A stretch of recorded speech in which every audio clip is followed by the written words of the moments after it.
Hello students. आज हम Karl Marx का जो हिस्टोरिकल मटेरियलिज्म है, ऐतिहासिक भौतिकवाद जिसको कहते हैं, तो इसकी विवेचना करेंगे, इसके बारे में जानकारी प्राप्त करेंगे कि ऐतिहासिक भौतिकवाद क्या है, कार्ल मार्क्स की मुख्य मान्यताएं क्या है और इस सिद्धांत के माध्यम से मार्क्स ने किस प्रकार इतिहास की भौतिकवादी व्याख्या की और उत्पादन प्रणाली का महत्व बताया। इस सिद्धांत में आपको मार्क्स के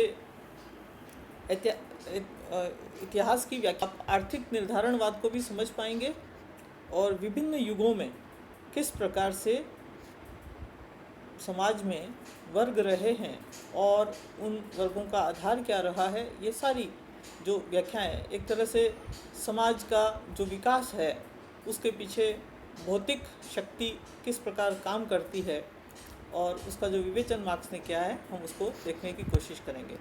तो आज का जो वीडियो है इसमें मुख्य रूप से हम देखेंगे ऐतिहासिक भौतिकवाद के बारे में मार्क्स के जो विचार हैं वो।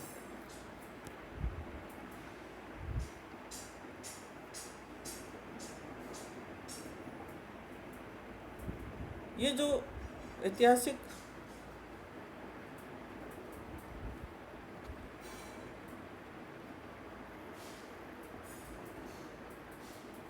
भौतिकवाद है, इसके बारे में मार्क्स कहते हैं कि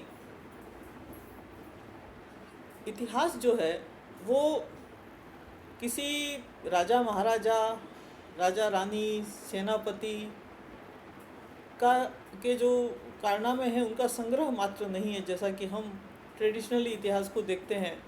उसमें तारीखें हैं, संवत है, स्थान है, उनके नाम है, कब कौन सी घटना घटित हुई, किस राजा ने कितने युद्ध लड़े और उन युद्धों में किसकी विजय हुई, युद्ध के कारण क्या हैं। तो ज़्यादातर जो हम इतिहास पढ़ते हैं उसमें यही होता है, यानी जो रूलिंग पावर है उसकी कहानियाँ या उसके बारे में फैक्ट्स जो हैं उन घटनाओं का ही अध्ययन इतिहास में किया जाता है। लेकिन मार्क्स जो है वो इतिहास का अलग मतलब निकालते हैं। तो उनके अनुसार इतिहास की व्याख्या कैसे होनी चाहिए और किस प्रकार हमें इतिहास को समझना चाहिए, एक नया तरीका, एक नया उपागम मार्क्स ने दिया। इसके पहले जो वीडियो थे उसमें मैंने आपको बताया था द्वंद्वात्मक भौतिकवाद का सिद्धांत। तो द्वंद्वात्मक भौतिकवाद की जो थ्योरी है मार्क्स की, उसमें तो उन्होंने एक जनरल, एक दार्शनिक सिद्धांत प्रस्तुत किया कि किस तरह से समाज में मतलब विश्व में परिवर्तन आता है, परिवर्तन क्या है और द्वंद्वात्मक प्रणाली से किस प्रकार परिवर्तन आता है। अब ये जो ऐतिहासिक भौतिकवाद है इसमें मार्क्स ने उस प्रणाली को यूज़ किया है। उन्होंने बताया है कि इतिहास किस तरह से बदला है और इतिहास किसका, मानव समाज का इतिहास। तो अपने जो ये विचार हैं ये मार्क्स ने जर्मन आइडियोलॉजी में प्रस्तुत किए, उनकी पुस्तक है। इसके अलावा होली फैमिली एक पुस्तक और है उनकी, उसमें भी मार्क्स ने अपने विचार दिए हैं। इसके अलावा जो उनकी जो कैपिटल है उसमें भी उन्होंने अपने विचार प्रस्तुत किए हैं। तो मुख्य रूप से मार्क्स ये मानते हैं कि जो हमारा सामाजिक आर्थिक ढांचा है, समाज का जो इकोनॉमिक स्ट्रक्चर है, सोशल स्ट्रक्चर है, इसमें जो भी परिवर्तन आते हैं उसके कुछ ऑब्जेक्टिव लॉ हैं, यानी कुछ सार्वभौमिक, कुछ वस्तुनिष्ठ नियम हैं जिनके अनुसार कालांतर में धीरे धीरे एक ढांचे से दूसरा ढांचा स्थान लेता है। ठीक है ना।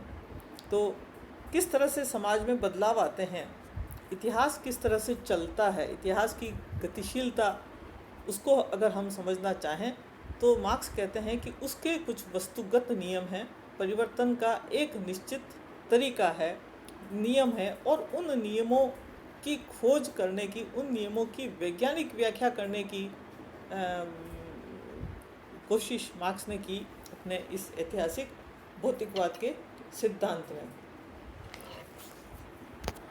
तो मुख्य रूप से ये जो ऐतिहासिक भौतिकवाद है, ये मार्क्स का जो ऐतिहासिक भौतिकवाद है, ये इस प्रश्न का उत्तर देता है कि वो कौन सा भौतिक प्रभाव है जो इतिहास की घटनाओं का संचालन और नियमन करता है। ठीक है ना।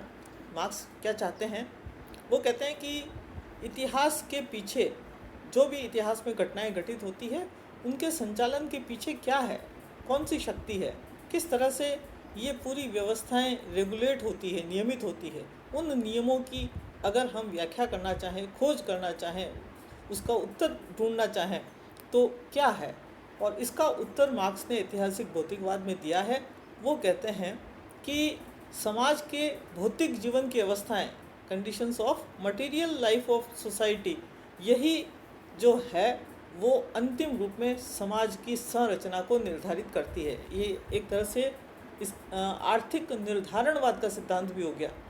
मुख्य ध्यान इन्होंने किस पर दिया है, सबसे अधिक भौतिक जीवन की अवस्थाएं, समाज के भौतिक जीवन की अवस्थाएं जो है मटेरियल कंडीशंस हैं, वो ही समाज की संरचना यानी वैचारिक संरचना को निर्धारित करती है। जैसा कि द्वंद्वात्मक भौतिकवाद में मार्क्स ने बताया था कि जो भौतिक पदार्थ है वो वैचारिकता को निर्धारित करता है, और समाज की बात करें तो समाज के ऊपर उन्होंने इस बात को इस तरह से लागू कर दिया है, और इसी दृष्टि से उन्होंने इतिहास की व्याख्या की है। तो आगे वो क्या कहते हैं कि जनसंख्या की वृद्धि और भौगोलिक पर्यावरण, किसी देश में किसी स्थान विशेष पर किस तरह की भौगोलिक परिस्थितियां हैं, जनसंख्या कितनी है, ये सारी चीज़ें जो ये दोनों कारक हैं, अक्सर ये माना जाता है कि इतिहास की घटनाओं को निर्धारित करने में इन दोनों कारकों का योगदान है। लेकिन मार्क्स ने इसको अस्वीकार किया है। वो कहते हैं कि जनसंख्या वृद्धि भौतिक जीवन की अवस्थाओं का एक महत्वपूर्ण तत्व है, लेकिन यह सामाजिक व्यवस्थाओं के निर्धारण का निर्णायक कारक नहीं है। ये कोई डिटर्मिनिंग फोर्स नहीं है, डिटर्मिनिंग कोज नहीं है। इसको आप कारण नहीं मान सकते कि जो भौगोलिक परिस्थितियां हैं, भौगोलिक पर्यावरण है और जनसंख्या है, वो समाज की संरचना को निर्धारित करती है और ये परिवर्तन का बहुत बड़ा कारण है। ऐसा मार्क्स नहीं मानते हैं। वो कहते हैं कि जनसंख्या वृद्धि और भौगोलिक पर्यावरण ये बहुत महत्वपूर्ण हो सकते हैं, लेकिन इसके आधार पर हम इतिहास की व्याख्या नहीं कर सकते। इसलिए इतिहास की व्याख्या हम किसके आधार पर करेंगे। उन्होंने कहा कि जो मोड ऑफ प्रोडक्शन है, ठीक है ना, इतिहास को अगर हमें समझना है तो भौतिक आधार पर समझना पड़ेगा, और भौतिक आधार पर समझने का मतलब ये है कि हम मोड ऑफ प्रोडक्शन, मार्क्स का जो है उत्पादन प्रणाली, वो कहते हैं कि समाज में, किसी भी समाज में सबसे अधिक ज़रूरी क्या है, मनुष्य का होना, यानी एक ऑप्टिमम पॉपुलेशन हो, और उस पॉपुलेशन या उस जनसंख्या की जो भौतिक आवश्यकताएं हैं उनकी पूर्ति हो। वो भौतिक आवश्यकताएं कौन सी है, रोटी, कपड़ा, मकान, ठीक है। तो ये जो भौतिक आवश्यकताएं हैं जिस पर कि मनुष्य का अस्तित्व निर्भर करता है, इन आवश्यकताओं की पूर्ति होना ज़रूरी है। और इन आवश्यकताओं की, यानी भौतिक वस्तुओं की आवश्यकताएं, भौतिक आवश्यकताएं पूरी होना सबसे अधिक प्राथमिक है। और मार्क्स कहते हैं कि इन आवश्यकताओं की पूर्ति करने के लिए व्यक्ति दूसरे व्यक्ति के साथ मिल करके और निर्माण करता है, या प्रोडक्शन करता है, या उत्पादन करता है।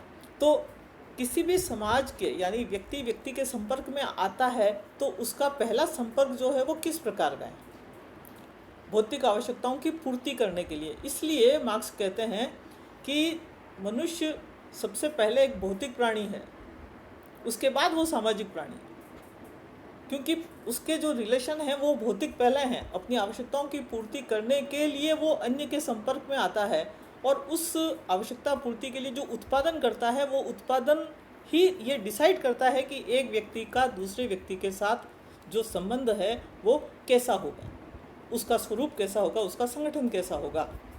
तो ये जो मोड ऑफ प्रोडक्शन, उत्पादन प्रणाली, ये बहुत महत्वपूर्ण है मार्क्स के इस ऐतिहासिक भौतिकवाद के सिद्धांत में। और वो कहते हैं कि ये जो उत्पादन प्रणाली है ये ही वो धुरी है जिस पर कि पूरा समाज टिका हुआ रहता है। तो उत्पादन प्रणाली में वो क्या क्या चीज़ लेते हैं? वो कहते हैं कि उत्पादन प्रणाली में एक तो उत्पादन के उपकरण यानी जो भी टूल्स प्रोडक्शन करने के लिए, भौतिक आवश्यकताओं की पूर्ति करने के लिए जो भी टूल्स चाहिए, जो भी उपकरण चाहिए, जो भी ठीक है औजार हैं, वो सारे इसके अंतर्गत आते हैं। उसके बाद में उत्पादन अनुभव, तो किसी चीज़ को बनाने के लिए उसमें जो अनुभव है, व्यक्ति का ज्ञान है और उसकी कुशलता है, वो प्लस उसके लिए जो मेहनत लगती है, ये चीज़ इसके मोड ऑफ प्रोडक्शन में आती है। और उसके बाद में वो लेते हैं उत्पादन के संबंध।